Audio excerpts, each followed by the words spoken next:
Portland Trailblazers brought in their first batch of pre-draft workouts today, and this is going to start really gaining more traction and more steam as we get closer to the NBA draft. And, I don't know, the Blazers actually know where they're going to be selecting in the draft. The draft lottery is less than a week away. Dun, dun, dun, dun. Monday, May 12th.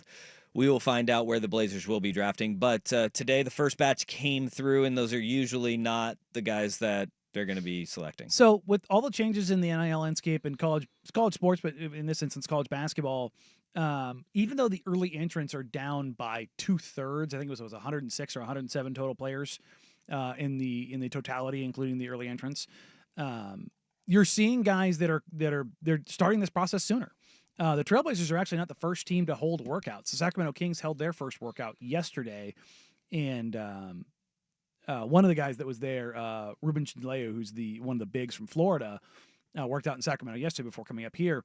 You had him. You had Dink Pate, who played for the G League Ignite the year before last with Ron Holland, Modest Buzelis. When G League Ignite folded, he basically signed a 2-year deal. He actually ended up playing this last season for the G League in Mexico City, the Capitanes. The Capitanes! Yeah, playing at 8,200 feet, which Mile High ain't got nothing on that. Yeah, take that, Denver. That's why a team will literally never, ever, ever play in Mexico City in the NBA. Oh, that's the reason? Among 1,000 others. But okay. You just can't have teams coming into Mexico City and just like, oh, yeah, here's a day. And also, we're going to, add half the elevation of Denver on top of it. Mm-hmm. Like, you need like a week to acclimate to that stuff. It's nasty. But they brought in this group. These guys are early entrants, and there's going to be more on Thursday. And then basically after that, just talking to Blazer staffers and personnel, it sounds like we're going to be doing 2 workouts a week, every week until the draft. So they're going to run them through. I think the total I had last year was 57 guys they brought in. Okay. And you want to get the early entrance guys because even if they go back, now you're starting your binder on guys. Yeah. For the guys that go back and you get an idea of this has actually happened. Tumani did this. Jabari did this. The other kid from Colorado, Tristan Da Silva, came in and worked out with the Blazers 2 years ago before being drafted by the Magic last year. So you get these opportunities to kind of see these guys up close and in your gym. Yeah. And that's what a lot of this is. Of all the guys that came in, Dink Pate's probably the only one that I think has a possibility of being drafted in this group. And now Ruben Might, he was the other guy that was kind of the featured guy in this group. They brought in 6 guys. They played 3-on-3. Chinyelu? Yeah. Ruben Chinyelu from Florida. Built like a brick house, man. That's the only guy that, Devin Pryor I've heard of as well. Yeah, he's Texas. If he goes back, he's going to be a Duck. Yeah. I have not heard of really anybody else. John Blackwell, Wisconsin. Lachlan Ulbrich is NBL, Australian he League. Plays in Australia. And then the other guy, Ben Henshaw, plays for the Perth Wildcats. Another NBL guy. So, yeah. So they could go back to Australia. And Perth, Illawarra, and New Zealand, those are kind of become like the developmental pipeline because like guys like Rupert and Dyson Daniels and Alex Sarr, like those are where those guys have all kind of played. And they've made it kind of a deal of like, hey, yeah, we're going to be we're going to be a really good team in the NBL, but we're also going to make sure we have 1 or 2 guys and they're going to get some minutes and they're going to spend time with a professional team where winning matters. And it's really interesting. I was talking to Dink Pate and I was like, hey, what's been the difference for you from going from the Ignite to the G League at large and playing for Mexico City? And he said the quiet part out loud, where the Ignite was supposed to be a developmental league and winning wasn't the priority. Now I'm playing on a team in Mexico City where I'm playing with NBA veterans. Like these are guys who've been in the league. It's like I've got vets on my team that, they're trying to work their way back in the league. And so it's super competitive. And he's like, it's just very, very, very different from, and I think that was really the downfall of the Ignite was that winning wasn't the priority.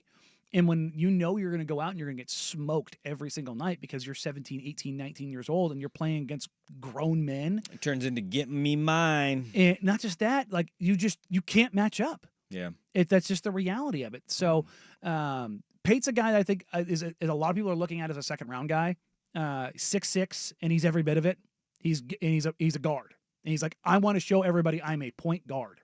I want to show everybody that, I have all these intangibles and all these things, but I'm a point guard. I'm going to get you into your stuff, and I'm gonna be a productive player. Honestly, it's one of the best interviews from a young prospect I've ever seen. Like the way he was prepared. And either he's been trained incredibly well, and whoever has trained him should be doing it for everyone because they're incredible at it, or this is just naturally who he is. And I'm leaning it towards maybe a little bit of both, where he just has that general ability to communicate. Yeah, that's just better than most guys.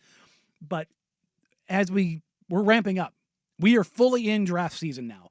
The draft is in less than 6 weeks, and you're going to have workout groups coming and going at least twice a week, and there's probably going to be some private workouts. There always are, the one-offs here or there, and depending on where the Blazers fall on Monday, that can change drastically. But as we get closer to that group or to the draft, that's when you'll see the individual, particularly if the Blazers move up, that's when you'll see the individual workouts for the guys that are the top 5, top 6, top 7 prospects. All right. Well, it was nice to see the Blazers had some guys in, and I mean, granted, none of them are going to be guys that they're going to be drafting in the first round. No, these are second-round guys and getting guys in-house. But at the same time, it's really starting to heat up, and hopefully they get some names of consequence in soon. Yeah, and look. Hopefully they have a draft pick of consequence. Hopefully Cooper Flagg is in town soon. It was a full house.